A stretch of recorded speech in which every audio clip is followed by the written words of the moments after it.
One of the most common complaints about roguelikes is that when you die after an hour's worth of hard work, you've gained absolutely nothing. Roguelikes, if you don't know, are games that are defined by two key concepts. The levels must be randomly generated each time you play, and the game must have permadeath, which means all progress is reset to 0 whenever you die. And it's that permadeath that can be a point of contention with certain players. A lot of people like to make tangible progress in a game, and roguelikes are defined by the fact that all of your efforts are completely wiped out whenever you kick the bucket, leading to some players to consider any failed run of a roguelike to be a waste of time. And of course, that's the wrong way of looking at it. Roguelikes are ultimately about practicing your skills, about becoming more familiar with the game's world, and about learning new tactics. No failed run in, say, The Binding of Isaac is a waste of time because you've gained valuable skills and insight that will help you succeed in future attempts. But still, I get it. Progress feels good. I'm certainly not immune to the thrill of numbers going up. So perhaps there is a way to add a sense of advancement to roguelikes. Well, a rather popular solution, as seen in games such as Rogue Legacy, Dead Cells, and Hades, is to give players upgrades that don't reset upon death, and actually persist between runs. Take Rogue Legacy. This game has a randomly cobbled together castle, and when you die, you'll be forced to pick a new character and start from scratch at the castle's front door. However, any money you find during your run can be spent on upgrades like improved weapons, extra health, and boosted attack power. These upgrades are permanent and will be applied to every character you play as going forward. Now, that's certainly one way to add a sense of progression, but if you ask me, this just doesn't really work. Let me explain why. It comes down to this. In a more traditional roguelike, such as Spelunky, the game never changes from run to run. You'll always start with 4 health, 4 bombs, 4 ropes, and 0 money. So your first playthrough will be mechanically identical to your 736th playthrough. Ultimately, the difficulty level of the game across multiple runs is completely flat. This means that your success with the game is almost entirely based on your own ever-increasing skill level. Nothing is standing between you and the final boss except for your own ability and knowledge of the game systems, other than a particularly lucky or unlucky random roll, of course. So a highly skilled player can finish rather quickly, and a low-skilled player will maybe never finish the game. Compare that to a roguelike with persistent upgrades, like Rogue Legacy. Here, you're constantly getting more powerful with every upgrade you purchase, so the difficulty level of this game, across multiple runs, is actually always dropping. That means your success with this game is much less about your own skill and much more dependent on the level of your character.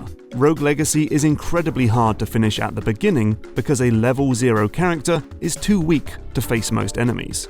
And the game is really quite easy to win after a lot of goes because a high-level character has become incredibly powerful and resilient. And the result is that this game can feel like a bit of a grind. Your early attempts at the game are not about trying to finish the game, just slowly getting more powerful until you're strong enough to actually succeed. But given enough time, success will be practically inevitable, as your character will become so highly powered that most challenges will be a pushover, meaning that it's a case of when you will finish the game, not if. And during all of this time, you'll be left wondering what caused you to fail each run. Was it a lack of skill, or is your character simply too underleveled to feasibly take on the challenge at hand? I know some people can finish Rogue Legacy with a level 0 character, but we're talking about mere mortals here. Now, I should say that Rogue Legacy definitely has some clever bits of design that mean you still have to be somewhat skillful if you want to level up. The cost of these goodies rises exponentially, and the amount of money you can earn in the first area is quite low, so you need to be able to get to later levels to afford the later upgrades. Plus, it's hard to save up money because this creepy dude will pinch some of your unspent cash before he'll let you enter the castle. So you can't make a small amount of money in loads of different runs and then spend all of that on an expensive upgrade. That stuff is smart, don't get me wrong. Rogue Legacy is still a smartly designed game, and I can see why people dig it. But for me, this stuff wasn't enough to avoid that unwanted sensation of grinding. So we want to add a sense of progression to our roguelike, but we don't want to introduce persistent upgrades that will change the difficulty curve of the game. Luckily, a number of smart developers have found ways to do just that, by letting players unlock stuff that's fun, but has no meaningful impact on their chances of finishing the game. Take Enter the Gungeon. In this game, killing bosses nets you a special currency that you'll hold on to even after you die, and you can use this money in a shop in the game's hub world, but not to unlock new powers for your character like extra health or bigger ammo crates. Instead, it simply adds more weapons to the game's already bursting selection of randomly dropped guns, meaning next time you go to a treasure chest, there's now a few more firearms that could pop out. This doesn't affect the balance of the game because these items are no more powerful than the guns you could find at the beginning. It just adds extra variety to future attempts at the game. Another idea can be found in Nuclear Throne. In this roguelike shooter, you can unlock new characters, giving you more options to choose from when starting your next game. Just like before, these characters aren't any more powerful than the default ones because they have their own advantages and disadvantages to balance them out. They just provide different ways to play. It's like the character classes in the older roguelike games, but if the devs held most of them back to be unlockable after a certain amount of play. Another option is to simply offer players cosmetic upgrades that have zero impact on the way the game plays. The new color options in Downwell, for example, are given out as rewards for collecting a certain number of gems across multiple runs. That gives you a small reward for continuing to play, but they have no impact on the balance of the game whatsoever. Then go look at Hades. This in-production roguelike does what developer Supergiant does best: lore and character backstories. So in this game, you unlock more about each character every time you respawn, and you can find items in the game world that can be given to characters in the hub to butter them up and unlock more story content. Unlocking new narrative stuff gives you something to hold on to, even while you're failing over and over again in the actual game.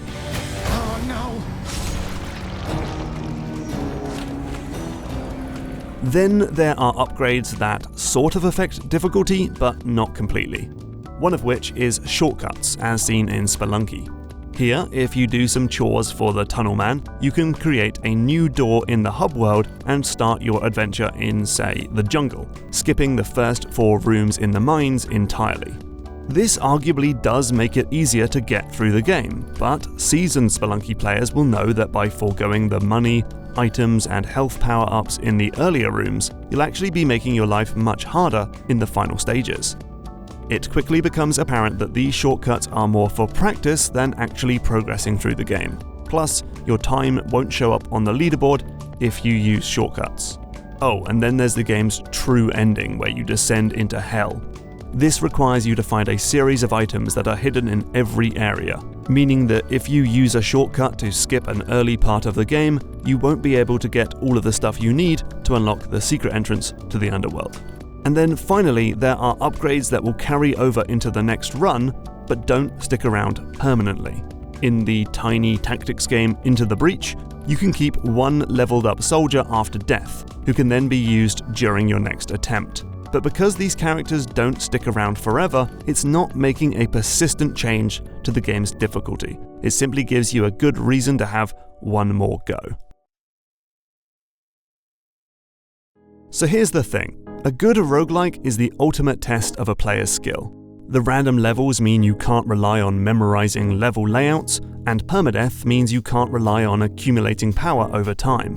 You have to play the entire game in one go and without any real knowledge of what's around the next corner. But I would argue that persistent upgrades go against that ideal and can minimize the role of player skill, putting much more emphasis on simply how long you've been playing the game.